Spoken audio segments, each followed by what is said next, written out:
அனைவருக்கும் வணக்கம். இதில் என்ன பார்த்தீங்கன்னா, ஒரு தாவரவியல் சம்பந்தமான ஒரு காணொலியை பற்றி பார்த்துடலாம். அதாவது இருவிதை இலை, ஒரு விதை இலை தாவர தண்டுகளுக்கிடையே உள்ள வேறுபாடுகள். அதாவது ஒரு விதை இலை தாவரம், இருவிதை இலை தாவரம்னு ரெண்டு இருக்குது. அதனுங்களுக்குள்ள உள்ள அந்த தாவரங்கள் தண்டு பகுதியில் என்னென்ன வேறுபாடுகள் இருக்குது அப்படிங்கிறத இதில் பார்க்கலாம். அதாவது புறத்தோலடி தோல், இதில் கோலன் கைமா, இருவிதை இலை தாவரத்தண்டில் கோலன் கைமா, ஒரு விதை இலை தாவரத்தண்டில் ஸ்கிலீரன் கைமா அப்படின்னு சொல்லி ஞாபகம் வச்சுக்கோங்க. அடுத்து தலத்திசு, இதில் புரணி, அகத்தோல், பெரிசைக்கிள் மற்றும் பித்து, இது நாளையும் நல்லா ஞாபகம் வச்சுக்கோங்க.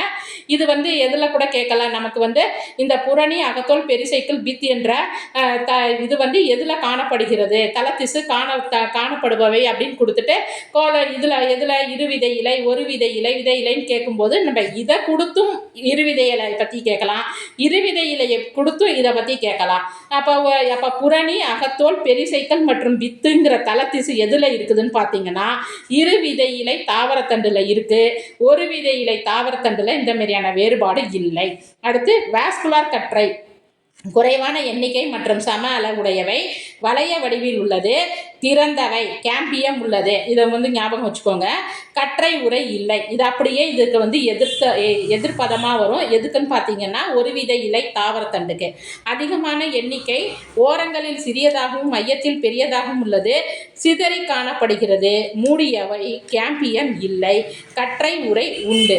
அடுத்து இரண்டாம் நிலை வளர்ச்சின்னு பார்த்தீங்கன்னா இருவிதை இலை தாவரத்தண்டுக்கு உண்டு, இது ஒரு வித இலை தாவரத்தண்டுக்கு பெரும்பாலும் இல்லை. பித்து அப்படிங்கிறது பார்த்தீங்கன்னா ஏற்கனவே பித்துன்னு சொல்லி பார்த்துருக்கோம். என்னது, தலத்திசு. அப்போ பித்துங்கிறது இருவிதை இலை தாவரத்தண்டுக்கு உண்டு, ஒரு விதை இலை தாவரத்தண்டுக்கு இல்லை.